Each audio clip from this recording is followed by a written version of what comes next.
Sabay-sabay natin alamin ang mga kaganapan na nangyayari sa ating bansa.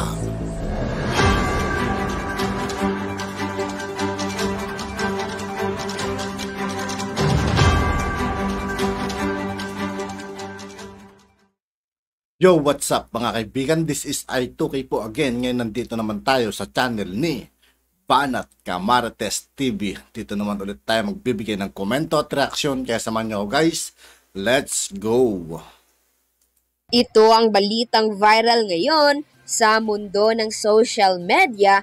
Baguio City Mayor Benjamin Magalong matapang na isiniwalat na korap na politiko ang nagpapahirap sa Pilipinas, kaya naman lubog na sa utang ang ating mahal na bayan. Pero bago ang lahat mga kamarites, sa lahat ng di pa nakasubscribe mga kaibigan kay Banat Camartes TV, mag-subscribe na po tayo at huwag nyo rin pong kalimutan mag-subscribe dito sa aking channel.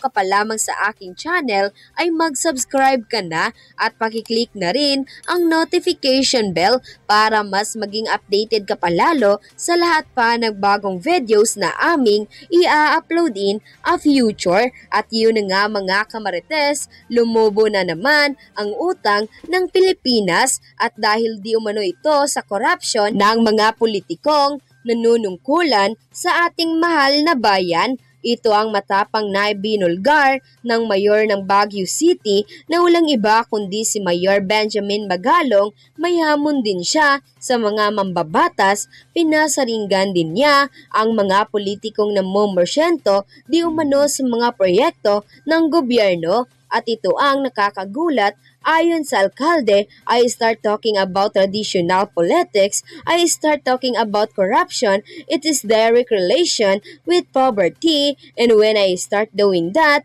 they also start looking through cell phones. Anya ng mga kakayahan nating magbayad ng utang ay nakadepende sa kakayahan nating i-manage ang mga tinatawag na financial leakage. Kabilang ang malaking problema sa corruption, mangilan-ngilan lang daw sa mga miyembro ng Kongreso ang tilang may pakialam sa lumulobo nating utang. Nakakalungkot, aniya na ilang tao lang ang nagsasalita tungkol sa mga ganitong isyo. Dagdag pa ng mayor, nakakalungkot, nothing have we heard from our legislator that they are willing to give up their pork barrels. Hintayin natin kung anong Grabe kung sino pa yung mga nakaupo sa gobyerno, sila pa yung malakas ang loob mangupit ng pera ng bayan. Hindi na sila nahiya. Ang lalaki ng mga sinasahod ng mga pinapasahod ng taong bayan yung mga yan. Tapos, hindi sila nakokontento sa sahod nila. Kaya nakawad nila yung pondo. Sasabihin ng ating mga magigiting. Dapat sa mga taong ganito, binibitay mga kaibigan, mga corruption sa gobyerno, mga yan. Na legislator, sabi ni Representative Act that Sir Franz Castro, walang masama sa hamon ni Magalong kung sila ang makabayan. Black ang tatanungin, wala na silang pork barrel. Dagdag pa ni Castro, open secret naman ang corruption sa gobyerno. Ang problema lang, sadyang mahirap itong patunayan. Let me give you some facts about what is happening the entire Philippines today. Noon nga daw Abril, lumabas daw ang balita, umabot na ang utang ng Pilipinas mula sa 13.75 trillion, umabot na ito noong Mayo sa 14.10 trillion pesos. Kaya naman ayon sa alkalde, panahon nang isuko ang mga mambabatas ang kanilang pork barrel at titigil na ang pagkurakot sa pondo ng bayan. Makulay nga ang binitawang paratang ni Mayor Magalong, kaya tinimay ito ng mabuti para maintindihan ito ng taong bayan. Una sa usaping pork barrel, matatandaan natin noong taong 2013, idineklara na constitutional ng Korte Suprema ang pork barrel system. Ito po yung sistema kung saan nagtatabi ang national budget ng malaking pondo at iyon ang congressman at senador ang mamimili ng mga proyekto o punduhan nito. Noong panahon na yon, mga congressman ay mayroong 70 million pesos per year na annulment at ang mga senador ay mayroong 200 milyong pesos na annulment din kada taon. Pero ang sabi po ng Korte Suprema, hindi trabaho ng mga mambabatas na magpatupad ng mga proyekto, pero ang pinagbawal ay ang pagtabi lamang ng pera nito sa national budget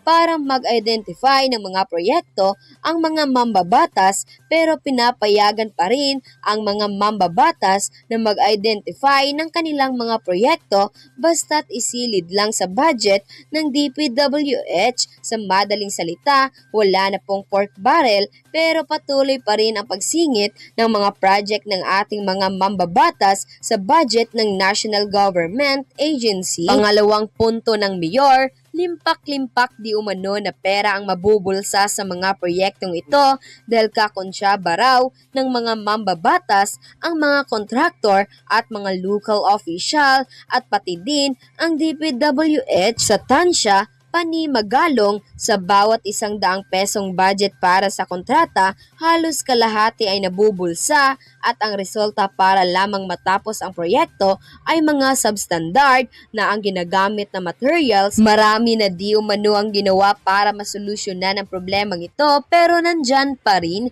Itinatagpo ang PhilGEF o Philippine Government Electronic Procurement System para meron daw digital transparency sa mga bidding na kontrata sa Section 10 ng ER of 9184. All procurement shall be done through competitive bidding except as provided in Rule 14. Ayon nga kay Mayor Magalong, may porsyento na nga, sila pa nga yung contractor, sila pa rin yung supplier. I may now going to ask ourselves, is corruption now is becoming a norm and government? Nang lumabas ang balitang ito ay di naman mapigilan ng marami sa ating mga kababayan ang magbigay ng kanilang hinahing at komento sa mundo ng social media. At ayon pa sa kanila, ayon kay Maribel, nakakalungkot talaga. I pray na ang lahat ng mga namumuno sa ating gobyerno ay magising sa katotohanan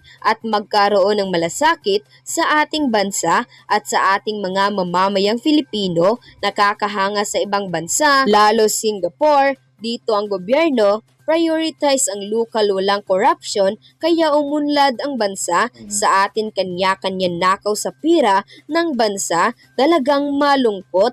At ayon naman din kay Joseph, pork barrel is one reason why people enter politics, knowing that once they are elected, they will be receiving SOP from contractors. This local official receiving SOP funds from contractors are saying that they never ask SOP from contractors.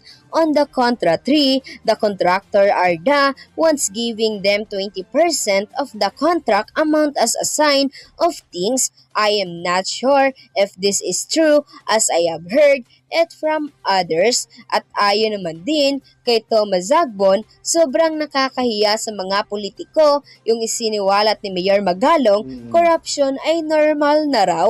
At ayon naman din kay Sir Navernes, wow, you are just a great hero, Mayor Magalong. I'm so proud of you. I really admire how you deliver your speech loud and clear for the good of all the people of our country as a whole.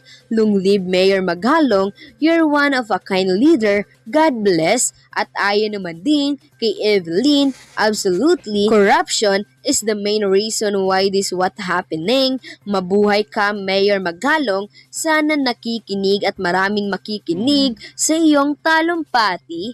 End quote. At yun na nga mga kamarites. Nakakainis lang mga kaibigan yung mga ganitong klaseng balita, no? Na mismo mga gobyerno pa yung kumukuha ng pera ng pondo ng bayan. Ang pangit lang talaga tignan. Dapat yung mga ganito, dapat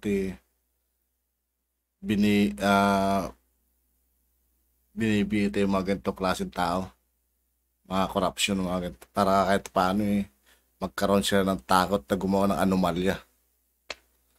At yun nga po mga kaibigan, dito po nagtatapos ang ating reaction video. Muli, ako po si I2K ng Sundalo ng Dunggalo at 811. Maraming salamat sa patuloy na pagsuporta. Yeah, peace out.